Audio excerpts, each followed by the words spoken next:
오늘 이 본문 말씀을 중심으로 바벨론 알고 보니 음료였다라는 제목으로 함께 하나님 말씀을 나누도록 하겠습니다. 지난주 목요일 밤 전국을 아주 흥분의 도가니로 몰아간 텔레비전 프로가 하나 있었습니다. 그것은 성경 공부 과외하기 창세기 편의 동시간대에 시작했던 트로트 결승전 생방송이었습니다. 그때 전국의 시청률이 무려 32.9%에 이를 정도로 아주 뜨거웠습니다. 과연 누가 우승자가 될 것인가? 최종 우승자를 결정하는 방식은 심사위원의 채점과 시청자들의 이 문자 투표가 결합돼서 이루어졌습니다. 많은 시청자들이 문자 투표에 참여했습니다. 그렇게 해서 최종 우승을 한 가수는 양씨의 성을 가진 자꾸 어떻게든 엮어보려고 하는데 전혀 관련이 없습니다. 양지은 씨가 우승을 했습니다. 사실 심사위원 채점만으로 이 양지은 씨는 2위를 차지했습니다. 2위. 그런데 심사위원의 평가를 뒤집은 게 바로 시청자들의 문자 투표였죠. 많은 시청자들이 압도적으로 이 양지은 씨를 응원했던 것입니다. 도대체 이 양지은 씨의 어떤 부분이 시청자의 심금을 울리고 전폭적인 지원을 끌어냈을까요? 그것은 노래의 테크닉이나 발성이나 창법과 같은 그런 것들이 아니었습니다. 사실 이 양지은 씨는 준결승을 앞두고서 실력 면에서 안타깝게 탈락을 했었던 적이 있었습니다. 그랬다가 과거에 이 학폭 사태로 구설수에 올랐던 한 가수가 중도 하차를 하자 그 대신 그 자리를 비집고 겨우 들어가게 됐었습니다. 그 가운데 기사회생을 해서 최종 우승의 자리까지 오르게 된 것입니다. 그녀가 많은 시청자들의 전폭적인 지지를 받았던 것은 사실 그녀가 살아왔던 굴곡진 인생 이야기 때문이었습니다. 어릴 때 곧잘 노래를 불러서 성악가의 꿈을 품었지만 어느덧 가세가 기울게 되었고 중학교 1학년 학교를 다녀온 어느 날 집안에 온통 빨간 차압딱지가 붙어 있게 됐습니다. 그리고 그동안 정들었던 집을 떠나 공판장에서 하루하루 살아가는 어려움을 겪었습니다. 나중에 이 어려운 소식을 듣고 친척이 재정적인 후원을 해서 아파트 5층짜리 집에 들어가 아파트 새로 살 집에 벽지를 바를 때에는 너무너무 꿈만 같았습니다. 이제 살만하다 싶었는데 또 바로 그때 아버지가 간암으로 시한부 선고를 받았습니다. 몸이 점점 안 좋아지는 아버지를 위해서 이분은 자기의 신장을 떼어 이식 수술을 해드렸습니다. 그녀는 결승 1라운드에 진출한 소감을 묻는 질문에 많은 분들의 이렇게 대답을 했습니다. 제가 이 프로에 나오고 우리 아버지가 살이 3kg나 찌셨습니다. 아버지가 건강할 수 있게 이런 자리를 마련해 주셔서 너무 감사합니다. 이 말이, 눈물의 고백이 많은 시청자들의 가슴을 뭉클하게 했습니다. 이런 감동적인 역경과 반전의 스토리가 많은 시청자들의 마음을 뭉클하게 했고 결국 최종 우승의 자리까지 등극하게 한 것입니다. 이 양지은 씨의 인생 역경의 이야기를 듣다 보면 이게 남의 이야기 같지 않다라는 생각이 듭니다. 왜요? 사실 우리 주변에 이런 어려움을 겪는 분들이 의외로 많이 있기 때문입니다. 우리가 살아가는 인생 가운데 이런 고난이 예고 없이 우리를 참 자주 찾아옵니다. 늘 건강해 보여서 설마 아프겠나 싶었던 사람이 하루아침에 갑자기 병이 와서 쓰러지고 또 건강하던 사람이 갑작스럽게 예기치 못한 사고를 당해서 세상을 떠나게 됩니다. 또 늘 승승장구해서 정말 잘 나갈 것 같던 사람이 하루아침에 망하게 되고 또 하루아침에 주변의 모함과 시기와 사기에 넘어가서 말할 수 없는 고초를 겪게 됩니다. 그런데 이것이 한 개인에게만 일어나서 끝나는 일이 아닙니다. 때로는 그토록 잘 나가던 이 단체, 회사, 인류 회사도 하루아침에 부도가 나서 망하는 경우가 있습니다. 그토록 건강하고 존경받는 단체로 잘 알려진 사회활동 자선단체가 하루아침에 비리와 부정부패로 얼룩져서 무너져 내리기도 합니다. 이것은 나라, 국가도 마찬가지입니다. 그토록 과거에 강성했던 나라가 지금은 너무나도 가난하고 헐벗은 나라가 되고, 눈부시게 발전해서 칭찬받던 나라가 하루아침에 국가 부도 직전에 위기까지 내몰리게 됩니다. 왜 건강을 자부하던 사람이 갑자기 쓰러지고, 왜 그토록 잘 나가던 사람이 망할까요? 왜 초인류 회사가 무너지고 초인류 국가도 주저앉을까요? 그런데 여기에는 아주 단순하고도 심오한 진리가 있습니다. 그 이유는 이 모두가 자기가 주인이 아니기 때문입니다. 내 건강인 줄 알았습니다. 그런데 지나고 보니까 건강은 선물이었습니다. 내 돈인 줄 알았습니다. 내가 열심히 해서 모은 돈인 줄 알았습니다. 그런데 나중에 보니 그 돈도 나에게 잠시 하늘이 맡겨주었던 돈이었습니다. 늘 기회가 있는 줄 알았습니다.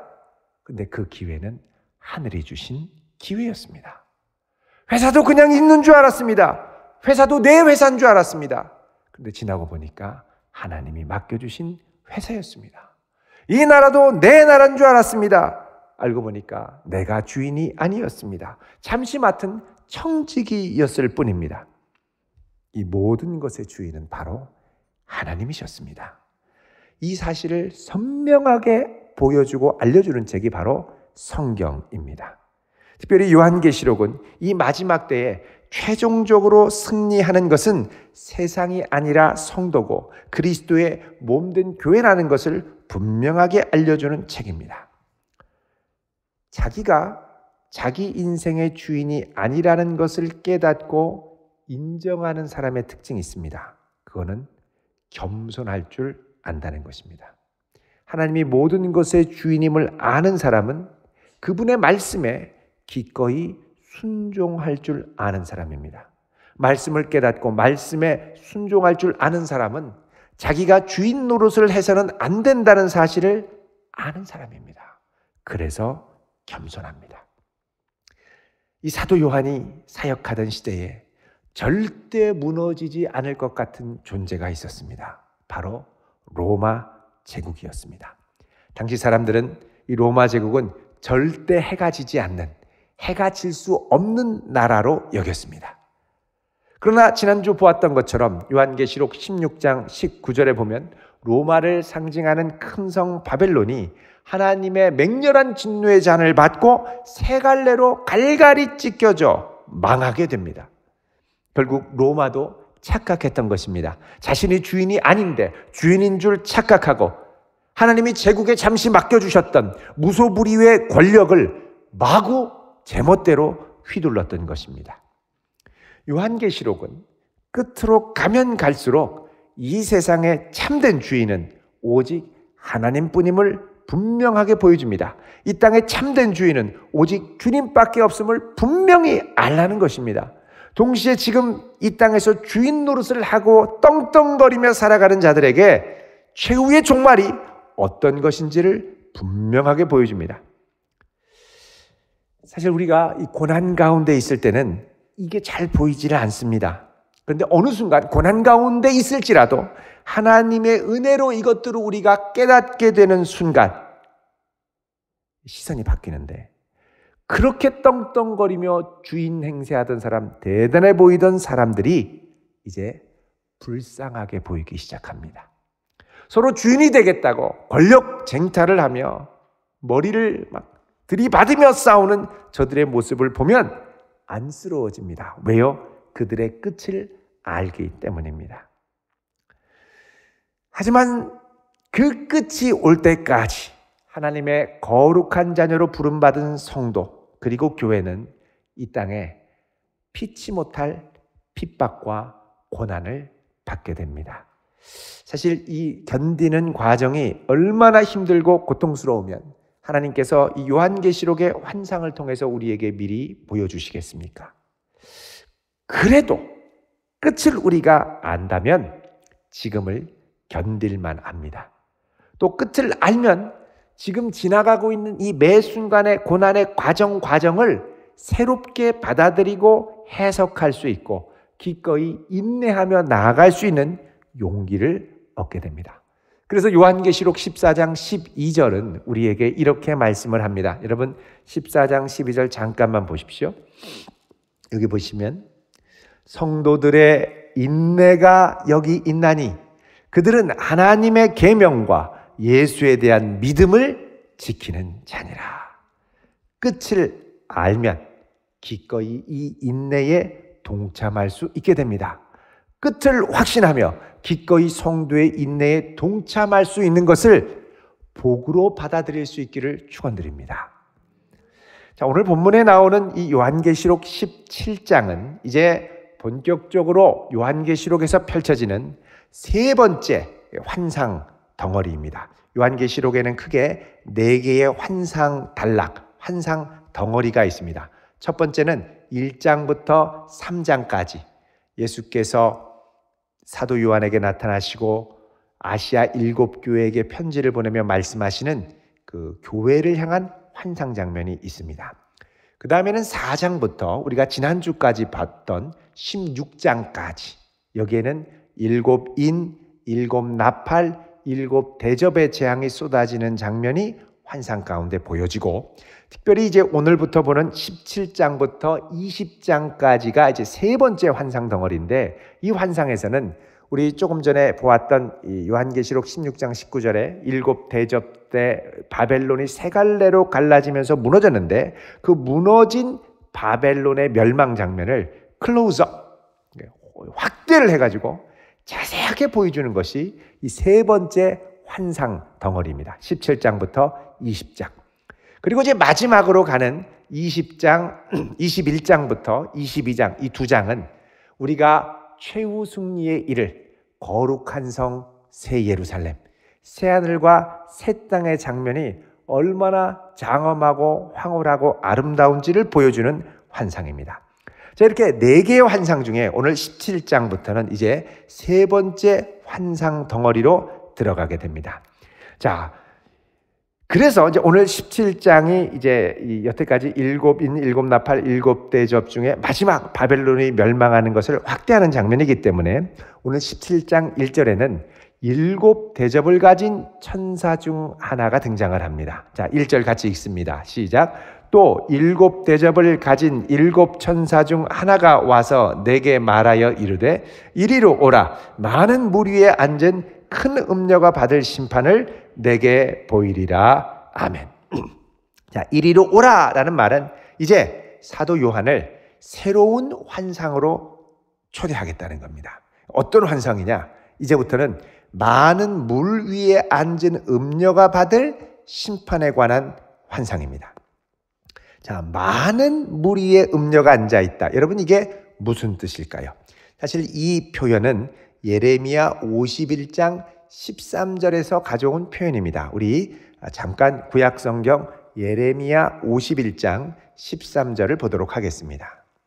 자, 여기 보시면 이렇게 말씀을 하죠. 51장 11절, 12절이 다 바벨론의 멸망에 관한 전체적인 말씀인데 12절에는 바벨론 성벽을 향해서 또 바벨론 주민에 대해서 말씀하시고 바벨론에 대해서 13절에 이렇게 말씀을 합니다. 같이 읽습니다. 많은 물가에 살면서 재물이 많은 자여 내 재물의 한계 곧 내 끝이 왔도다. 아멘. 자, 여기 많은 물가, 여기는 뭘 말하냐면 실제로 그 고대 바벨론에 흘렀던 유프라테스 강, 바벨론은 유브라데 강물의 물줄기를 끌어와서 한가운데 운하가 흐르고 또 그 물줄기를 따라서 그 주변에 해자라고 하죠. 성 주변을 다 깊은 연못으로 파서 삥 둘러서 방어벽을 만드는 이런 것들을 만들고 또 관계 수로를 도시 안에 다 이렇게 이제 끌어들여서 그 사막 같은 그곳에 상당히 풍요로운 도시를 건설했습니다. 특히 이 바벨론의 건축물 중에 보면 공중정원이라고 하는 아주 유명한 건축물이 있었습니다. 공중정원, 에어 가든입니다. 이게 무슨 말이냐면 그 당시에 경작은 다 땅에서 했는데 건축물을 쌓아 올려서 위에 한 5층 정도가 되는 이 높은 건축물을 중간중간에 다 식물이 자랄 수 있도록 한, 그 당시에는 상당히 혁신적인 건축물이었죠. 자, 이렇게 그 당시 최고의 건축물과 부귀영화, 또 이 바벨론엔 지구라트라고 그래서 바벨론 탑의 원형과 같은 모습이 이 바벨론에 건설되어 있었죠. 자, 이런 휘황찬란한 고대 문명을 건설했던 바벨론, 이 바벨론이 많은 재물을 끌어들이고 운하를 통해 무역을 하고 그랬는데 그 끝이 왔다, 이제 파멸에 이르렀다고 말씀합니다. 자, 이런 모습을 기초해서 오늘 말씀에 보면은 이제 많은 물 위에 앉은 음녀, 여기서는 로마를 말합니다. 로마 제국도 이 로마 도시 안에 테베레 강이라고 하는 큰 강이 흘렀고, 또 이 강물을 따라 전 세계 수많은 사람들이 무역을 하러 이 로마로 몰려들었습니다. 그래서 특별히 여기서의 이 물은 여러분 15절에 보면 이렇게 해석을 합니다. 17장 15절에 또 천사가 내게 말하되 내가 본 바 음녀가 앉아있는 물은 백성과 무리와 열국과 방언들이니라 그러죠. 그러니까 여기서의 이 물은 물을 타고 들어온 온 사방과 열방 가운데서 온 많은 다양한 백성들과 무리들을 의미한다는 것입니다. 그러니까 이들 위에 음녀가 앉았다는 건 뭐냐? 이 제국이 자기 아래, 통치 아래 들어온 수많은 이들을 다스리고 통제한다는 것을 의미합니다. 자, 2절 말씀에 보시면 땅의 임금들도 그와 더불어 음행하였고 땅에 사는 자들도 그 음행의 포도주에 취하였다 그럽니다. 자, 음녀 바벨론은 많은 백성들을 통제하면서 다른 땅의 임금들, 통치자들을 미혹해서 이 제국의 통치에 참여하게 하고 같이 음행하게 하고 취하게 합니다. 여기 음행에 취했다는 것은 극단적인 쾌락으로 치닫는 것. 특별히 계시록에서 말하는 음행은 하나님을 떠나서 우상 숭배하게 하는 영적인 음행을 포함합니다.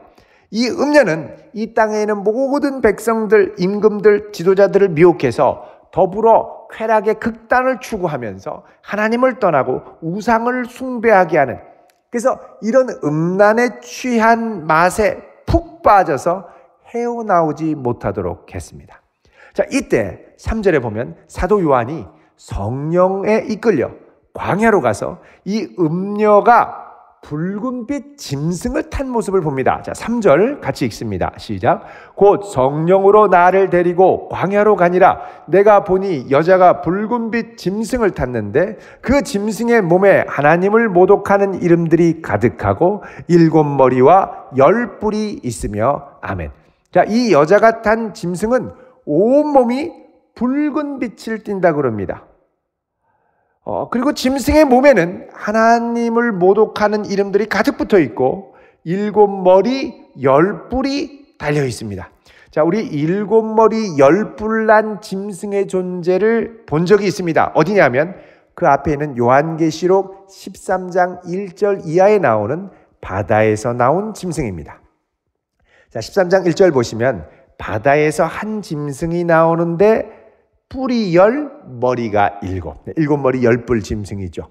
이 뿔에는 왕관이 있고 머리에는 신성모독하는 이름들이 있더라. 자, 여기서는 머리에 있다고 했는데 오늘 본문에 보면은 머리만이 아니라 알고 보니 자세히 보니 온몸에 신성모독하는 이름들이 가득했습니다. 게다가 이 짐승의 색이 붉은 빛을 띈다고 합니다. 여러분, 이 붉은 빛은 누구의 빛이냐면 12장에 나오는 용의 빛이 붉은 빛입니다. 12장 3절에 보면 이 용을 붉은 용이라고 소개를 하죠. 그러니까 이 붉은 용은 옛뱀 마귀 사탄이었습니다. 이 붉은 용을 따르고 닮아서 그 용에게 쓰임받는 짐승도 자기도 모르는 사이에 붉은 빛을 띠게 되는 것입니다. 많은 사람의 피를 흘리게 하고 하나님의 분노를 초래하는 빛, 이게 바로 붉은 색깔이죠. 이 짐승이 7머리를 가졌다는 것은 이 짐승이 제국 안에 7명의 대를 달리하면서 통치자가 생겨난 것을 의미하고 10뿔은 주변 제국의 많은 분봉왕들, 리더들을 의미합니다. 제국의 통치자들은 하나같이 자기 자신을 신성모독하는 이름으로 불렀습니다. 온 세상의 주, 신의 아들, 하나님의 아들 이렇게 자처하면서 하나님의 이름을 모독했던 자들입니다. 하늘의 7별을 가지신 분, 바로 이 도미티아누스 황제의 아들이었죠. 자, 이런 온갖 모독하는 이름들을 온몸에 지니고 있었습니다. 자, 이 모습을 보면서 4절을 보니까 이 짐승을 탄 음녀, 이 짐승은 이 세상의 통치자죠. 이 통치자를 타고 그 주변에서, 그 위에서 통치자를 좌지우지하는 근원적인 세력, 음녀죠. 자, 4절에 보면 음녀의 모습을 이렇게 묘사합니다. 그 여자는 자줏빛과 붉은빛 옷을 입고 금과 보석과 진주로 꾸미고 손에 금잔을 가졌는데 가증한 물것, 그의 음행에 더러운 것들이 가득하더라. 자, 음녀는 온갖 사치스러운 것으로 몸을 휘감았습니다. 눈에 확 띄는 자줏빛, 붉은빛 옷을 입고 금과 보석의 진주와 값비싼 보석으로 한껏 치장을 하고 손에는 번쩍번쩍 빛나는 금잔을 가졌습니다. 여러분, 이렇게 화려한 모습을 보면 진짜 그 사람의 모습이 어떤 건지를 잘 보지 못하게 됩니다. 여러분, 제가 이렇게 나와서 수수하게 별로 눈에 띄지 않게 설교를 하면 여러분이 아마 잘 들으시겠지만 오늘 갑자기 제가 빨간 양복과 빨간 넥타이와 빨간 구두를 신고 빨간 매니큐어를 칠하고 여기에 큰 진주 2 귀걸이를 차고 번쩍번쩍 빛나는 다이아 목걸이를 하고 손에 10개의 손가락에 금가락지 그리고 다이아 같이 생긴 뭐 번쩍번쩍하는 거를 차고 금잔을 딱 들고 마시면 여러분이 이 잔에 뭐가 있을까가 궁금하실까요? 이 금이 18K일까 순금일까 그게 궁금하실까요? 근데 여러분, 이게 이렇게 하면 설교가 안 들립니다. 빨간 거 반짝반짝하는 것만 기억에 남고 들어가는 거죠. 여러분, 음녀가 온통 화려하게 치장한 건 뭐냐? 자기를 가리기 위한 겁니다. 자기를 가려서 다른 자들에게 자기 정체를 못 보게, 그리고 화려한 거, 멋진 것만 보고 따라가게 하는 것이죠. 근데 알고 보니까 이 금잔 안에 뭐가 들어있느냐? 이 4절 끝에 보면 그의 음행에 더러운 것들 그리고 가증한 것들이 가득하다 그러죠. 근데 금잔만 보면 안 보이는 겁니다. 사실 음녀의 내면이 다 이런 걸로 가득 찼습니다. 겉으로 화려하고 사치할수록 오히려 역설적으로 그 속이 비어있고 허무와 무력감에 시달리고 사는 존재라는 걸 방증해 줄 뿐이죠. 자, 이제 요한은 이 모습 너머에 있는 음녀의 정체가 무엇인지를 똑똑하게 봅니다. 자, 5절 보시면 그의 이마에 이름이 기록되었으니 비밀이라. 다른 사람 눈에는 안 보이는 겁니다. 주님이 특별한 환상을 통해서 보여주시는 겁니다. 그 이름이 뭐라고 되어 있느냐? 큰 바벨론. 땅의 음녀들과 가증한 것들의 어미라 라고 되어 있습니다. 자, 음녀의 이마에 큰 바벨론이라고 쓰여 있었습니다. 온 세상을 돈과 권력과 쾌락과 사치로 지배하는 자, 큰 바벨론. 이게 음녀의 정체입니다. 이 음녀가 7머리 10뿔난 짐승을 타고 온 세상을 미혹한다는 것은 이 제국 배후에 통치하는 옛뱀, 용, 마귀, 사탄이 통치자와 열방의 지도자를 사용해서 제국의 우상과 타락의 문화에 젖게 하는 것을 의미합니다. 이렇게 해서 온 세상이 하나님을 모르고 배반하면서 살아가도록 부추기는 것이죠. 자, 이런 음녀에게 쓰임받는 제국의 통치자는 종종 착각합니다. 자기가 마치 대단한 존재인 것처럼 아주 떵떵거리지만 결국 나중에 깨닫는 건 뭐냐? 음녀가 타고 있는 짐승에 불과하다는 겁니다. 음녀가 몰고 가는 대로 갈 수밖에 없고 끌려갈 수밖에 없다는 것이죠. 이게 바로 제국의 통치자가 갖고 있는 영성적 특징입니다. 그 제국의 통치자 한 사람을 보면, 나라의 통치자 한 사람을 보면 겉으로 볼 때는 대단해 보이고 대단한 권력을 가진 것처럼 보입니다. 무소불위의 권력을 가진 것 같습니다. 하지만 그 배후를 보면 거대한 음녀가 그 등 위에 턱하니 올라타고 있다는 것이죠. 아무리 7머리 10뿔이 대단해 보여도 음녀가 떡 타고 끌고 가는 대로 끌려다니는 존재에 불과하다는 것입니다. 이 현실을 제대로 볼 수 있어야 바로 성도가 처한 고난이 이해가 갑니다. 자, 6절 보시면 같이 읽습니다. 시작. 또 내가 보매 이 여자가 성도들의 피와 예수의 증인들의 피에 취한지라. 내가 그 여자를 보고 놀랍게 여기고 크게 놀랍게 여기니. 아멘. 자, 음녀가 보니까 성도들의 피, 예수의 증인들의 피에 취해 있었습니다. 자, 이걸 본 사도 요한은 엄청나게 놀라서 큰 충격을 받았습니다. 이제서야 자신 주변에 주의 이름으로 무참하게 정말 많은 희생과 순교를 당한 이들의 모습이 이해가 간 거예요. 사도 요한은 자기가 목회하던 교회 중에 먼저 에베소에서 목회했었죠.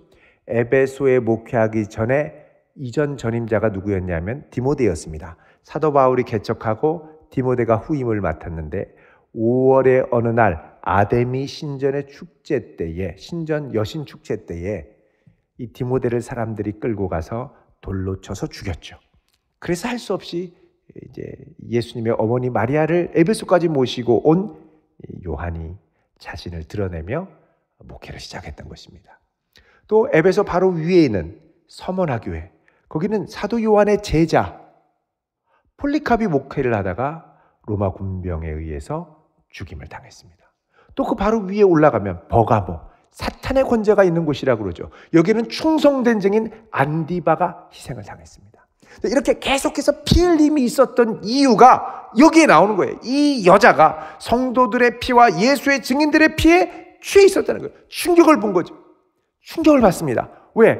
그냥 안타깝다, 제국의 예수 죽었구나 라고 생각했는데 알고 보니 음녀에 의해 희생당한 것입니다. 그러니까 성도들을 조직적으로 박해한 그 배후의 실질적인 세력이 바로 음녀였다는 것입니다. 성도들은 이 음녀의 음해와 박해로 짐승에 의해서 물려서 찢기기도 하고 십자가에 매달려서 불길에 태워지기도 하고 온갖 극심한 고난을 겪었습니다. 그 배후에 다 이 음녀의 방탕한 활동이 있었던 겁니다. 그런데 지금은 이 음녀의 활동이 좀 뜸한 것 같습니다. 왜냐하면 이 음녀가 타던 짐승 하나가 죽었던 것 같기 때문입니다. 8절에 보면 내가 본 짐승은 전에 있었다가 지금은 없으나 장차 무저갱으로부터 올라와 멸망으로 들어갈 자니 땅에 사는 자들로 창세 이후로 그 이름이 생명책에 기록되지 못한 자들이 이전에 있다가 지금은 없으나 장차 나올 짐승을 보고 놀랍게 여기더라. 이게 공통적으로 뭐냐면 지금 짐승이 전에는 있었는데 지금은 없다라고 합니다. 그 당시가 이제 도미티아누스 황제 통치 시절이었는데 그 이전에 기독교를 잔인하게 박해했던 사람이 바로 네로 황제였습니다. 근데 네로가 끝에 정치적으로 수세에 몰려서 단검으로 자기의 목을 찔러 자살해서 죽게 되죠. 자, 이때 당시 로마 제국에서는 네로가 자살한 것이 아니라 저 유브라데 건너편으로 몰래 도망갔고 유브라데 건너편에 역사적으로 로마를 2번이나 크게 패배시킨 아주 강력한 대적이었던 파르디아와 연합해서 파르디아 군대를 끌고 다시 로마로 돌아올 것이라는 소문이 파다하게 퍼지고 있었습니다. 그래서 이것을 네로 환생설 또는 네로 재생설이라고도 하죠. 이런 네로가 돌아온다. 공포에 떨고 있었습니다. 자, 이것처럼 짐승은 잠시 사라지는 듯 했다가 다시 나타나기도 하고 그래서 그 당시에는 도미티아누스, 다시 기독교를 박해하는 도미티아누스 황제가 네로가 환생한 사람이다. 이렇게까지도 이야기가 돌아다녔습니다. 자, 짐승은 모습을 바꿉니다. 한 머리로 나타났다가 그 머리가 잘라지면 다른 머리로도 나타납니다. 다른 모습으로 또 나타날 수 있습니다. 이게 바로 뭐냐? 제국을 지배하는 세력의 특징입니다. 이 권력자만 없어지면 괜찮을 것 같은데 권력자가 없어져도 그 배후에 조종하는 음녀는 또 다른 짐승을 세워서 권력자를 내보냅니다. 돈도 이런 모양으로 사람들을 미혹하면 다른 모양으로 미혹해서 또 사람들을 유혹합니다. 권세도 이런 모양으로 사람들을 압박했다가 이게 되지 않으면 다른 모양으로 또 압박을 합니다. 사탄이 아주 간교하죠. 지금도 그렇습니다. 세상을 뒤흔들고 또 성도들과 교회를 미혹할 때 때로는 멋진 권력자를 세우고 그게 안 되면 또 다른 권력자를 세우고 그게 안 되면 또 다른 권력자가 세우고 이번엔 다를 거야, 이번엔 다를 거야. 자꾸 헛된 희망을 품지만 계속 어려움이 있고 또 돈도 같은 경우도 이게 정말 이번 기회는 정말 좋은 기회야. 이번 기회만 하면 괜찮을 거야. 이번 기회면 괜찮을 거야. 계속 이랬다가 점점 무너져 가고 권세, 돈, 통치자, 지도자 주변의 모든 것들이 이렇게 얼굴을 바꿔가며 성도들을 압박합니다. 여러분, 만약에 이때 성도가 이 권력자가 대단해 보여서 그가 내 인생을 좌지우지할 수 있는 사람으로 여기고 받아들이게 되면, 아니면 돈이 내 인생의 전부인 것처럼 좌지우지할 수 있는 대단한 것으로 여기고 그 돈을 주인으로 받아들이게 되면, 또 권력과 폭력이, 힘이 내 인생에 정말 중요한 것으로 여기고 받아들이게 되면 우리는 어느덧 우리도 모르게 이 음료의 유혹에 넘어가 같이 음행에 취하고 포도주에 취하게 됩니다. 내가 이 땅에서 성도로 살아간다는 것은 내 인생을 좌지우지하는 것이 이런 것들이 아니라 하나님이 내 인생의 참된 주인임을 인정하고 고백하면서 이런 것들이 아니라 하나님께만 붙들리기로 결단하며 사는 것을 의미합니다. 여러분, 우리 인생에 많은 고난이 닥칩니다.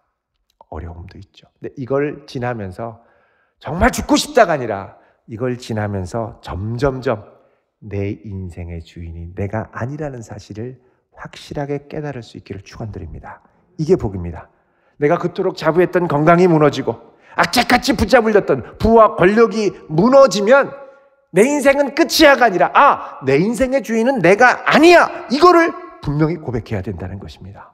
사실 이거는 하나님이 기간의 길고 짧음의 차이가 있을 뿐이지 그냥 잠깐 맡겨주신 것일 뿐입니다. 맡겨주셨으면 맡겨주신 원래의 주인인 하나님을 믿고 신뢰하면서 그분을 기꺼이 따를 수 있는 사람으로 변화되는 것이 중요합니다. 지금도 이 세상의 공중권세를 잡고 있는 음료가 있습니다. 이 세상에 짐승을 타고 온 세상을 미혹하고 음행에 취하게 하려고 사람들을 좌지우지합니다. 여러분, 이때 주 안에서 건강하게 서서 이 모든 어려움이 지나갈수록 내 인생의 주인은 하나님임을 고백하며 흔들리지 않고 끝까지 이 믿음의 선한 싸움을 반드시 승리하리라 확신을 갖고 끝까지 인내하며 나아가는 복된 성도 되시기를 주의 이름으로 축원드립니다. 기도하겠습니다. 거룩하신 아버지 하나님, 우리의 인생이 주의 손에 있음을 고백합니다.